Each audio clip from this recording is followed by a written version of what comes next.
The point I want to make here is I don't care if you don't have the best physical plant, you don't have the best sheets, you don't have the best bricks, you don't have the best windows, you don't have the best air conditioners.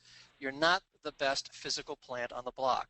And you don't need to be when it comes to caring and communicating like nobody else can or is, all right?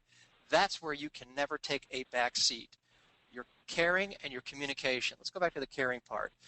You care for that client. You care for that client, certainly professionally. And you'll care for that client as much as they will let you care for them personally. What does that mean? That means if they want to talk to you a story about their son breaking a leg, for example, I mean, you care about that. You take interest in it. You know of a doctor that they could recommend. You know of a rehab place they could go to. You send that son a card. I mean, things that these clients wouldn't expect you to do, you do on a personal level. And again, it really is up to them as to how far they want you to go in that scenario. Some don't want you to do that, and they'll tell you. And all they really want to do is to just unload, verbally. Or they're just mentioning it as a matter of fact kind of a thing. Point is, you're looking at every client and you're weighing how far you can go with this client. And obviously, the farther you can go, the more of a personal, professional bond you're going to have, the more loyal they will be to you. And every single employee has got to be tapped into this. They got to be tied into this. They're listening for clues. And you can't fake the caring part. If you're telling your people, hey, just fake it or choreograph it, man, oh man, if we got the wrong employees or we got the wrong leader, we've got to hire employees that truly care. And the only way you're going to hire those employees is to steal them, and you're going to see them in action, and you're going to say, that's the kind of employee I want. They're doing a great job servicing me. I want them servicing my clients. And you've got to go liberate those employees from that competition, and you've got to bring them to your farm, to bring them home. That's where you're going to find the good ones. You can't guess. You can't fake it.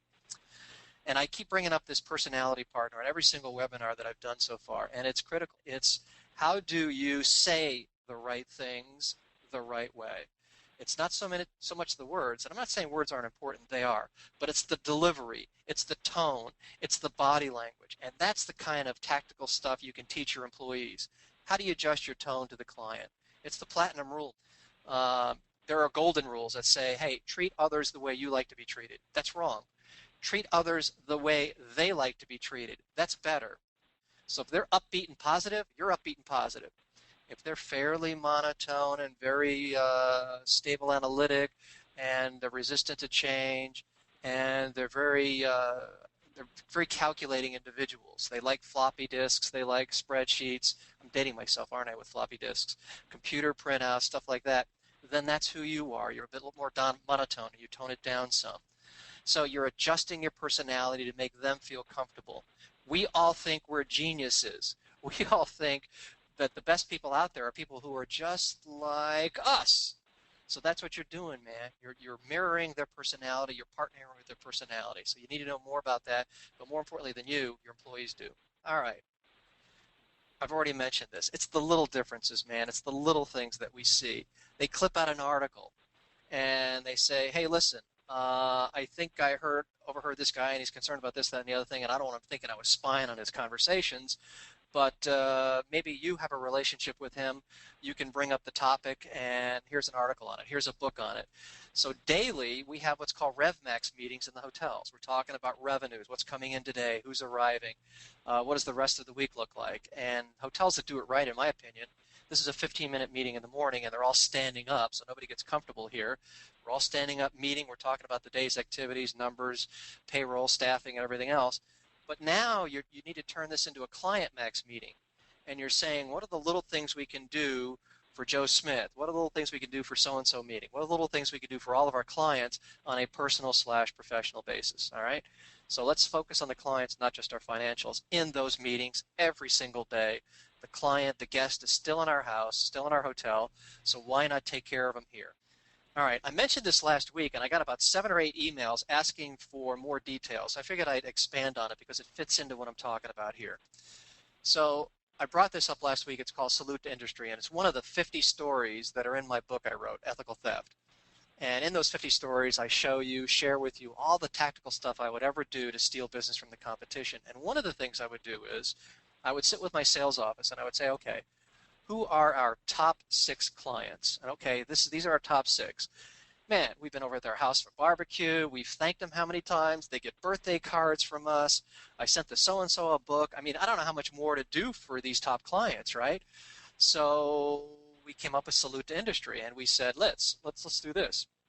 Let's give them a space in our hotel, in our building, that's a high traffic area, and let's velveteen rope that area and invite them to bring in their roadshow, their exhibit, whatever it is that represents their brand, their quality, their process, their company. All right.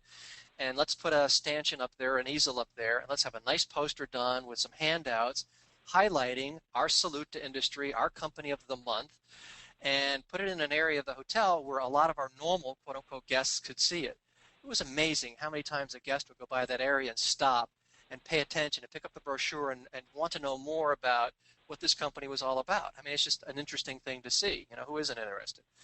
And it was an amazing how many times we calculated somebody actually passed that area. Whether it was to go to the restroom, a meeting room, check in, check out, whatever it was, the traffic would be terrific. The exposure would be terrific.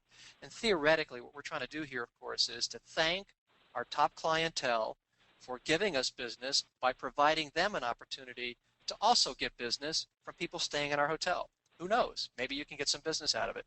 It was just another way to get closer to the clients and do something our competition hadn't thought of doing.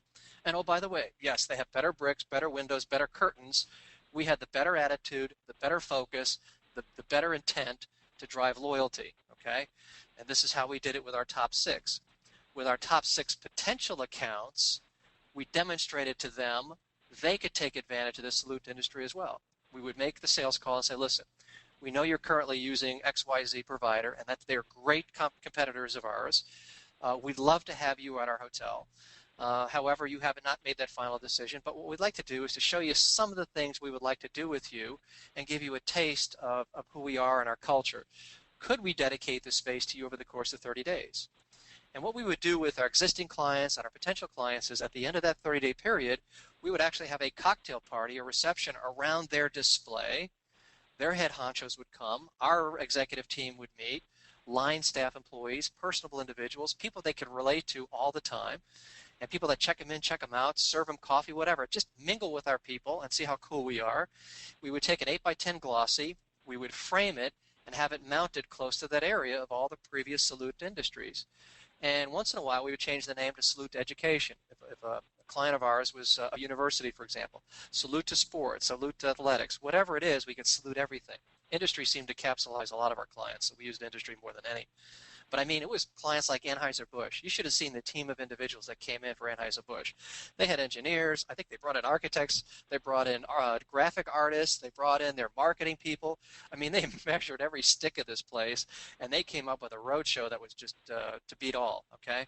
So it's pretty cool how that worked out. I even had people, by the way, approach me and asked to rent that space, rent that square footage so they could advertise their stuff. And I said, no, no, no, this is all about our existing clients and potential clients. But you know what? Gave us food for thought that maybe there were some other areas of the hotel that were dead space that we could use for that advantage, but we never did it. So again, try to find a professional thing there, personal thing. The salute industry kind of fit both. Certainly on the sales calls, but if you're doing your homework, tap into the hobbies, their personal interests, their family. Again, if they'll let you. If they don't, they don't. So you tap into their hobbies, tap into their other interests, and you try to tie back to that stuff all the time. If I was on a phone call with them, I try to end it with that. If I made a sales call on them, I'd bring them something relative to that. All right? There was no way my competition was going to out-care, out-communicate, out-deliver on the personal and the professional end of things. End of story. And those guys could blow us out of the water physically, but they couldn't blow us out of the water with all the other dynamics we had going. And our clients appreciated it, okay?